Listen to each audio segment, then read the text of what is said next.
Right, this is Steve Gould from MMH, the home of rock radio, and I've got the distinct pleasure today of speaking to the rather wonderful Tony Kaye. How are you doing today, Tony? Hello there, Steve. I'm doing great, thank you. Excellent, excellent. Obviously, there's a lot of things I'd like to talk about today, but I think specifically the fact that you've got a new album coming out.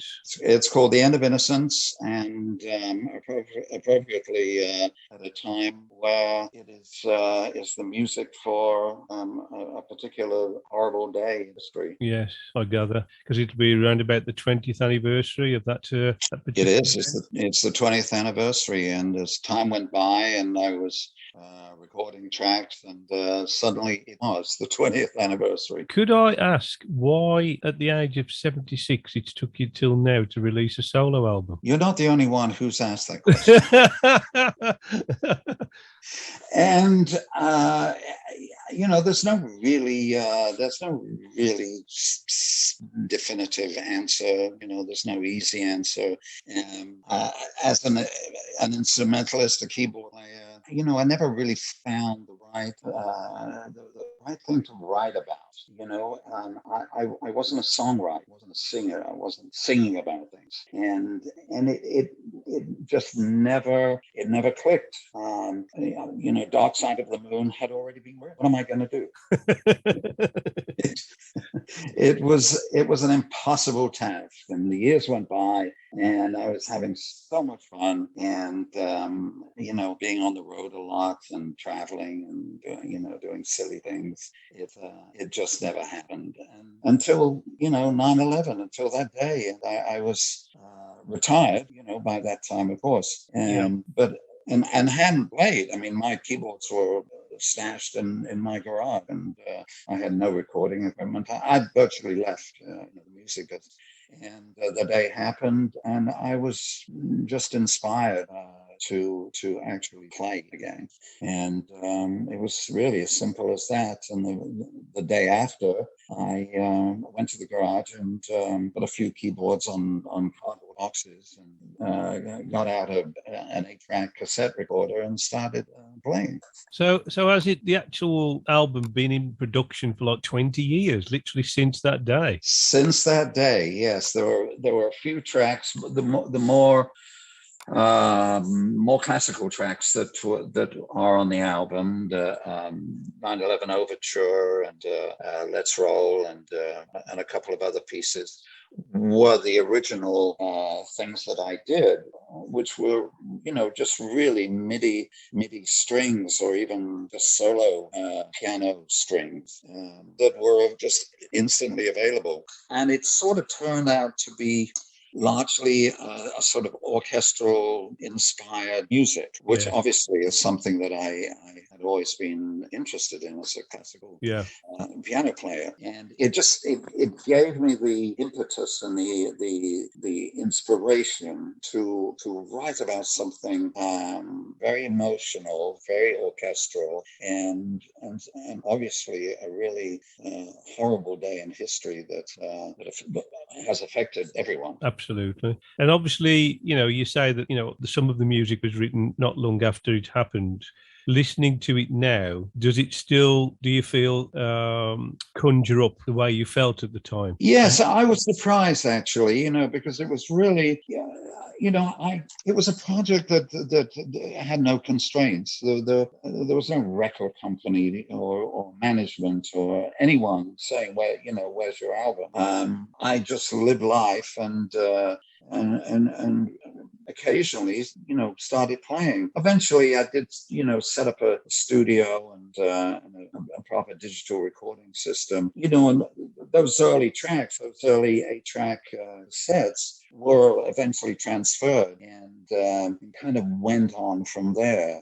And of course, the next, really the next phase of what happened was I discovered iMovie on my computer and, decided to really put the music to visuals that I rediscovered. Suddenly there was YouTube and all those visuals that we experienced on that day came flooding back. Yeah.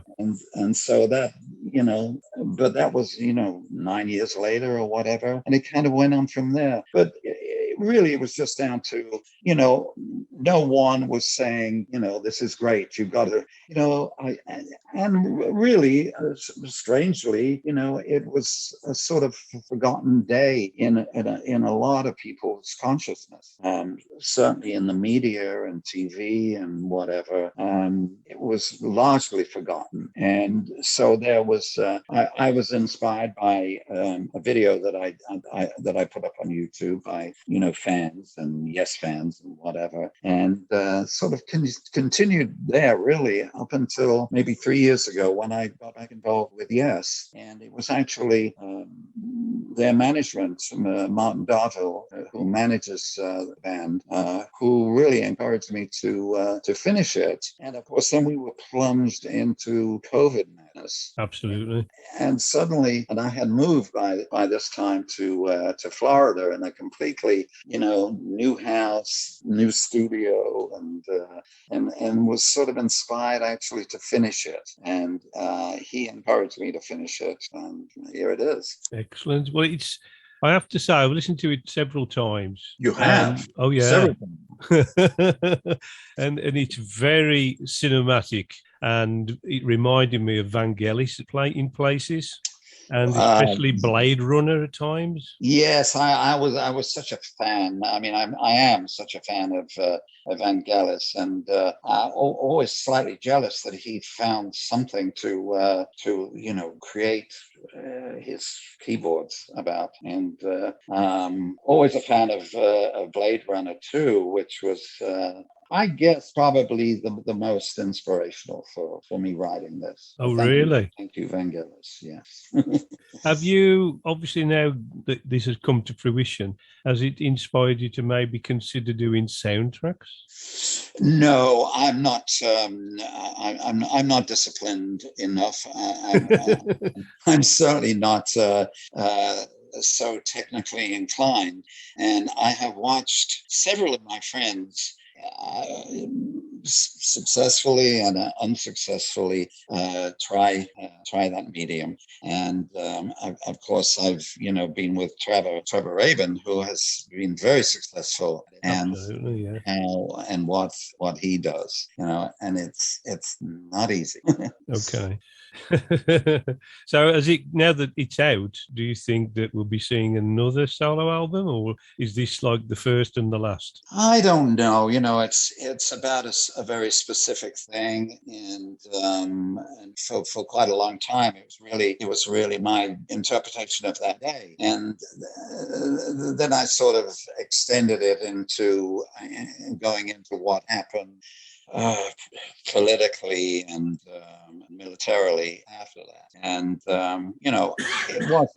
it hasn't been a pretty picture all the way along, and I'm not really inspired to, although certainly with what is happening in Afghanistan at the moment, there may be a musical inspiration come out of that. We will see.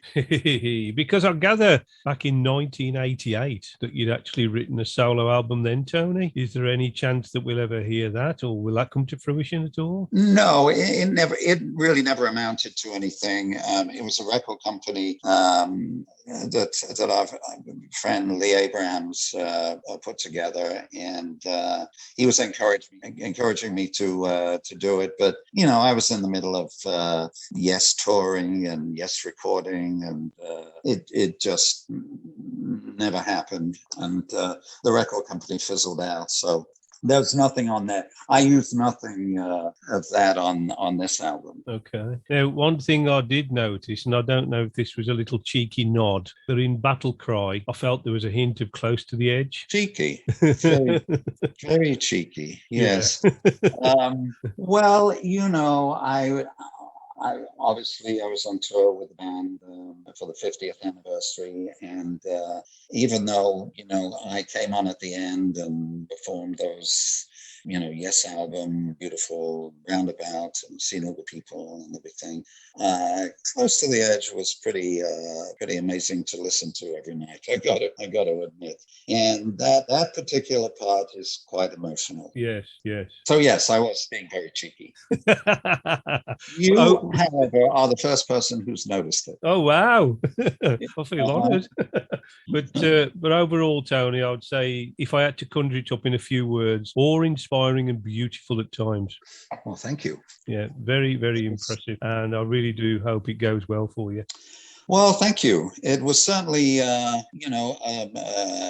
whatever they call a labor of love. It was very inspirational. It was a time when I met my wife, and 2 weeks after, and so it was a very special time too. And of course, she wrote a song on the album, Just Stayed. Yeah, superb, superb. Right, I'd like to take you back now, if I may. Uh-oh. My memory is not that great. You've been involved with obviously a number of bands over the years: Badger, Circa, Yosso, Flash, Detective. The list goes on. You've obviously played with David Bowie as well. Could I take you back to Badger? The debut album, which is an absolutely superb piece of work, I hasten to add. It was a live album. Was any of the tracks that recorded on that live set, were they ever put down in a studio? No, we had the story of that whole thing is that David Foster, who was co-writer with John Anderson, had put the band together, and we had been in a rehearsal studio for maybe 3 weeks. And I got a call from John and saying that they'd arrived back in England and had a gig, but all their equipment had been impounded. Could they borrow our equipment? So I said, well, of course, come on down. And got reacquainted with them and had a few laughs. And John said, we're playing this gig, and actually we're recording it. Why don't you support us and we'll record it? Of course, I said after 2 weeks of rehearsing, maybe not. It could be a little rough, but anyway, especially as we had to, give up rehearsals for them to rehearse. But anyway, it happened, and we had One Live Badger. Is that rather wonderful cover by Roger Dean? Of course, Roger Dean, and we re-met after all those years on the Cruise to the Edge, and he was there, and he had the original painting of the Badgers. And for a ridiculous amount of money, I certainly couldn't afford to buy. Not that he was selling, but anyway, fortunately we got reacquainted, and he's a wonderful guy. And when I finished End of Innocence, I sent him a copy, and he very graciously said, "Well, I did Badger. I'd love to do this." So he really really scored with the cover. Okay, so that was a chance meeting that obviously paid off for a future event. Really, I mean, it was perfect, because I couldn't think of someone else to do the cover. Yeah. Right, taking you back to obviously when you decided to call it a day in the mid 1990s. Could you tell us a little about what that was? Were you disillusioned with the music industry? Had you had enough? Were there other things that were pulling you away from it? Well, pretty simple, really. Been on the road, just finished the talk tour.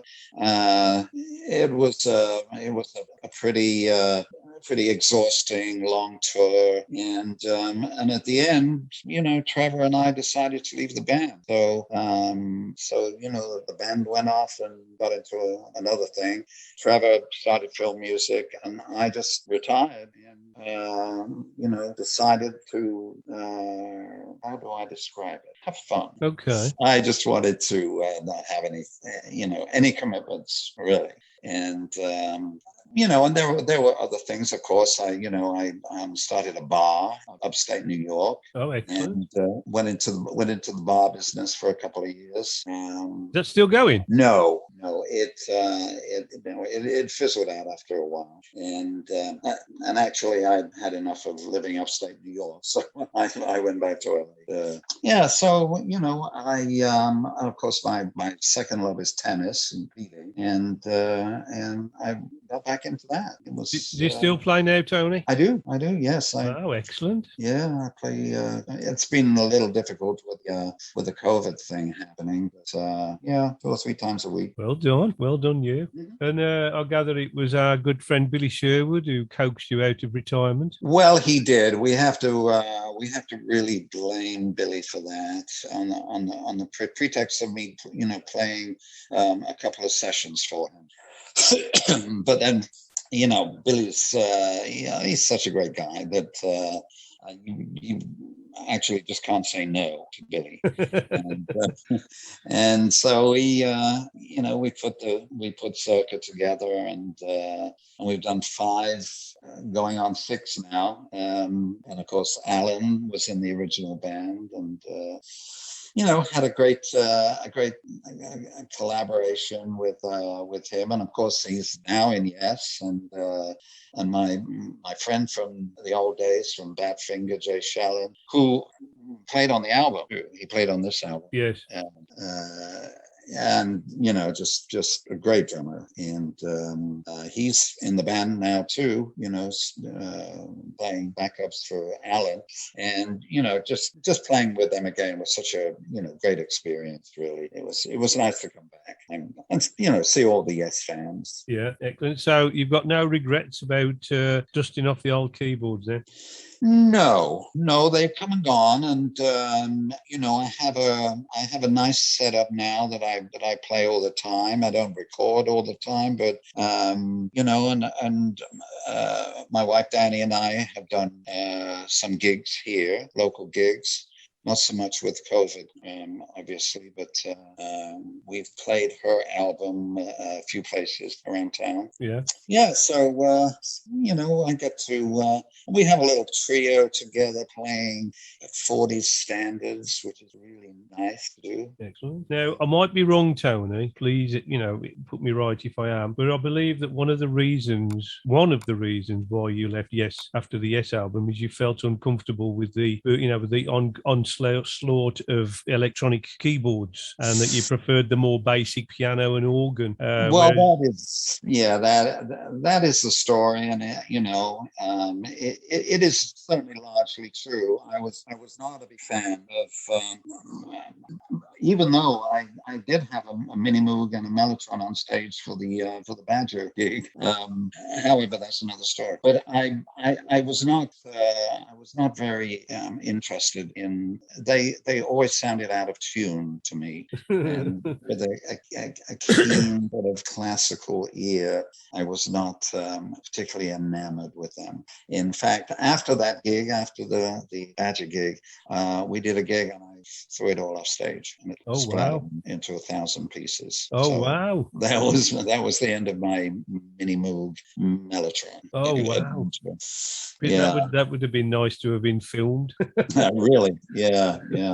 And of course, Yes, we're very becoming very sort of experimental and orchestral in what they were trying to do. And Rick was the perfect guy to do that. Yeah. So you've obviously now embraced synthesizer and electronic music technology, full on, especially with the new album. So what changed? What changed? It stayed in tune. So do you think it was the technology at the time? With digital technology, it's more stable? Yes, it was. And I was, a little snotty-nosed purist, and only really liked, a cranked-up, angry Hammond sound, and of course a piano. And of course, now, I mean, actually most of the orchestras and all the synth sounds and everything has been done on one synthesizer, on a Roland. Yeah, I have one Roland. and actually 2 Rolands. I have the Phantom X7, which is all my synth stuff, and a Hammond Roland VK8 that goes through a ventilator, literally gizmo, and that's all the Hammond sounds on the album. So I like the minimalist approach. I don't really like standing in the middle of 100 keyboards. It hurts my back. So you're a digital guy. Yes, I mean I love these keyboards, and I've certainly made this. Obviously, I don't have a Hammond V3 anymore. Probably will get one very, very soon, but I've learned to love the Roland. So because obviously the Mellotron was renowned for going out of tune.